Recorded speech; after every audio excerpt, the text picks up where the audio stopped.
All right, everybody, we are back. Sorry about that little technical glitch there. I had to restart some stuff. Tried to do a little bit too much, and the old program just didn't like it. So we'll chalk that one up to operator error. Let everybody know there. You may have to reset, refresh your player or refresh the website, however you're listening. But we are back. We are live, loud, and proud, coming to you from the studio home of the Warfighter Up Radio Network. And when we spent the first segment there, talking about that transition from military service back into the quote-unquote real world. Fantastic stuff. If you missed it, make sure you catch that podcast a little bit later. And we're going to go ahead and dive into the stories of the day, stuff that's gotten me fired up, stuff that got my attention. You name it, it's out there. But we're going to start here with the VA. And again, we had originally had one of our VA whistleblowers booked to be on the show, and last minute his schedule just exploded, and he wasn't able to join us. But we'll be having him back on probably later this week, as soon as we can get him all dialed in. But check out the story there from the Army Times. It's already posted up in the chat thread. If you're not following along in the chat thread there, you need to. Facebook.com/groups/Warfighter Eye. And yet again, another day, another story out of the VA. And I want to know what you guys think on this. Because this one goes right to, the heart of the Phoenix VA. And, headline, VA moves to fire 3 more Phoenix executives in scandal. There's some positive stuff in this story, and there's some stuff in here that really, I'm not exactly sure which way it's going to go. But, that may just be my cynical brain and from dealing with, these issues over and over again. But let's take a look at it here. Of course, the Phoenix VA has been under fire for 2 years now, over 2 years. They were the ones that really brought the waitlist scandal and so many of these different scandals to light. I've documented for you guys before that these scandals were nothing new. They weren't the ones to start this. They just happened to be the ones who got caught doing it. And it really brought it all to light. But apparently, Dr. Darren Deering, the hospital's chief of staff, Lance Robinson, the hospital's associate director, and Brad Curry, the chief of health administration services, have all been formally proposed for removal from the VA. Now, of course, they're going to be able to challenge their dismissals. And basically what that means, they're going to go into the appeal process. Now, Lance Robinson, the associate director, and Brad Curry, who is the chief of health administrations, had been placed on leave since, May of 2014. And they recently just returned to work. So now they're being put up to be removed, fired, whatever you want to call it. Deputy VA Secretary Sloan Gibson said that he was disappointed that it took so long for the executives to be removed, but said the firings could, quote, help the VA move past the wait time scandal that has consumed the agency for over 2 years. He said, quote, the high-profile Phoenix cases have served as a distraction to the process being made to improve the care we provide in Phoenix and across the nation. He went on to say, today marks an important step in moving past the events of the past and refocusing solely on caring for our nation's veterans. I have a bit of a problem with that statement. These high-profile cases should not be a distraction. They should be the focus, and kudos to them. They're finally going to do something. They're finally going to fire some people. We've been talking for months and months and months about the number of folks who have been allowed to retire with full benefits or transferred to another job. They play the shell game, and and then the cycle keeps going. But apparently they are formally going through this. Now, it's a good thing, whatever. This would be the 4th executive from the Phoenix VA to be fired. Sharon Hellman, the hospital's former director, was fired back in 2014. Hellman pled guilty last month to making false financial disclosures to the federal government about yearly quote-unquote gifts. So, I would really like to see these firings and these actions stick.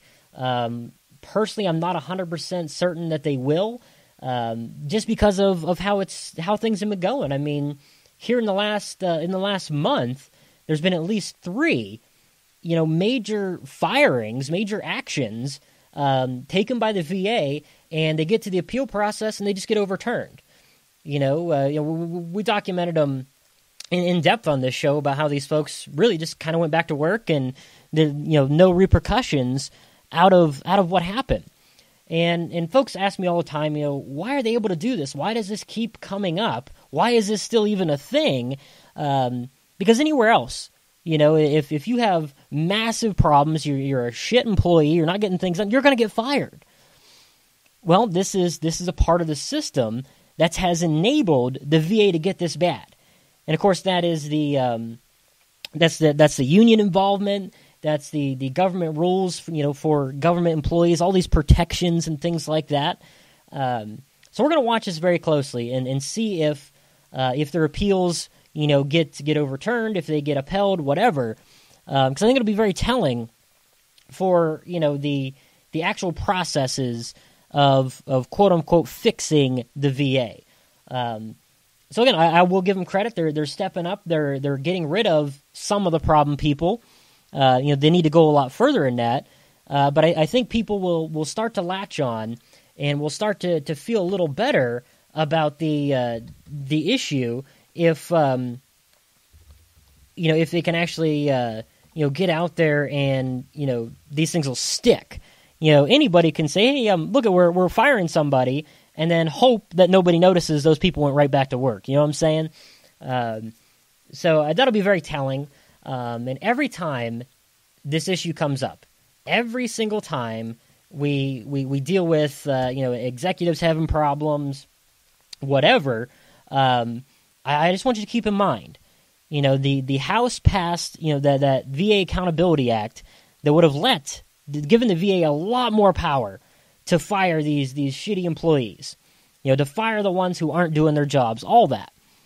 And if they don't do that, then it perpetuates this system that we've all been dealing with.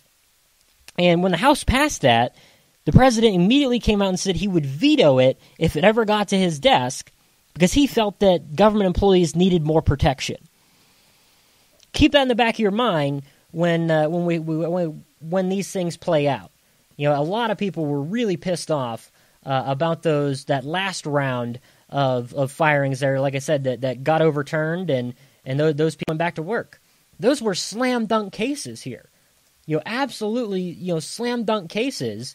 And, again, civilian world, those folks would have been out on their ass immediately, but because they are government employees, because they fall in this system, this is what we have to deal with. So again, I guess I'll be cautiously optimistic, but it's really difficult.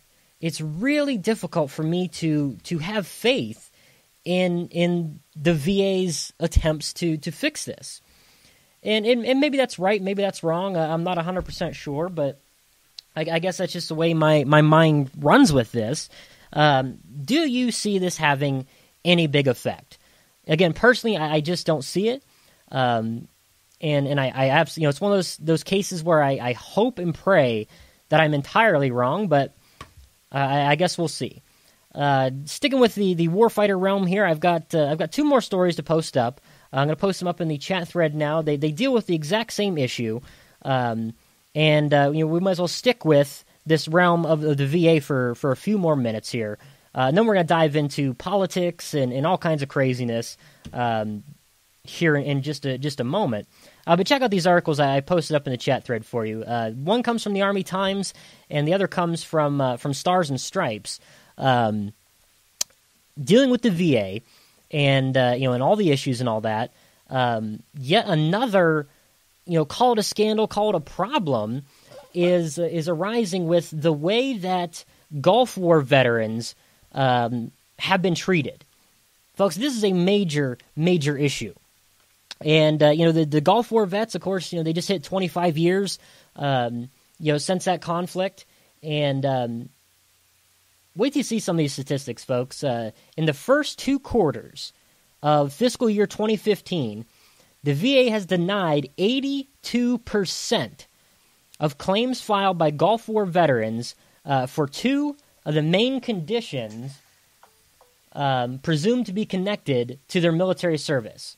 That's chronic multi-symptom illness and undiagnosed illnesses. This all kind of falls under that Gulf War syndrome thing. In 2011, that denial rate was 76%. 76% back in 2011. This year already, or last year it was 82%. They're basically calling this, calling us what it is. Anthony Hardy, the director of Veterans for Common Sense, wrote in testimony to 2 House Veterans Affairs subcommittees yesterday, saying that these low approval rates, which approach the limit odds of winning a scratch-off lottery ticket, are a complete contravention of the 1998 laws passed to improve Gulf War veterans' ability to have their claims approved. It says, quote, "If we measure VA's success by how it has approved Gulf War veterans' claims 25 years after the war, VA has failed most ill and suffering Gulf War veterans. Nearly 700,000 warfighters deployed in the 1991 Gulf War. Of those 700,000, almost 55,000 have filed disability claims for illnesses related to the service. Okay? 1/5 of those are granted. Only a fifth.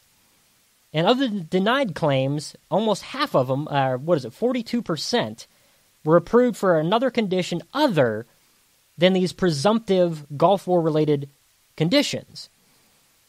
Now, the whole Gulf War syndrome thing is a big-time topic. There are a lot of folks in medicine who don't believe in it, and it gets treated a lot in the same way as our Vietnam era brothers and sisters, coming back with with Agent Orange syndrome.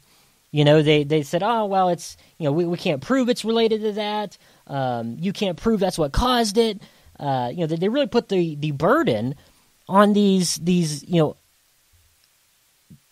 the word I'm looking for? These areas or these symptoms that really can't be measured. Now, to qualify for compensation for Persian Gulf War connected conditions, vets have to have developed a number of infectious diseases during their service or have undiagnosed chronic symptoms or a chronic disability that began either during service or after. And right now, the conditions have to appear before December 31st, 2016, to the extent that they're at least 10% disabling, have to have existed for 6 months, and not be attributable to any other circumstance or cause. So really, to me, this sounds like, they go for their comp and pen hearing, and it sounds like they're putting more work into proving why those symptoms or why those disabilities should be linked to something else and not their service. Again, this is very, very similar to the Agent Orange, fiasco is what I call it. Then that was 40 years ago. With that, they just found that bladder cancer and hyperthyroidism are likely linked to that exposure. And, folks keep, for the Vietnam folks, they keep extending those deadlines. But they're not doing that so much for the Gulf War veterans. And again, it's a slap in the face. It is yet another way of, of turning a blind eye to a very serious and very telling issue. And, it's problematic to me. And I guess I don't see why it has to be this way. Representative Mike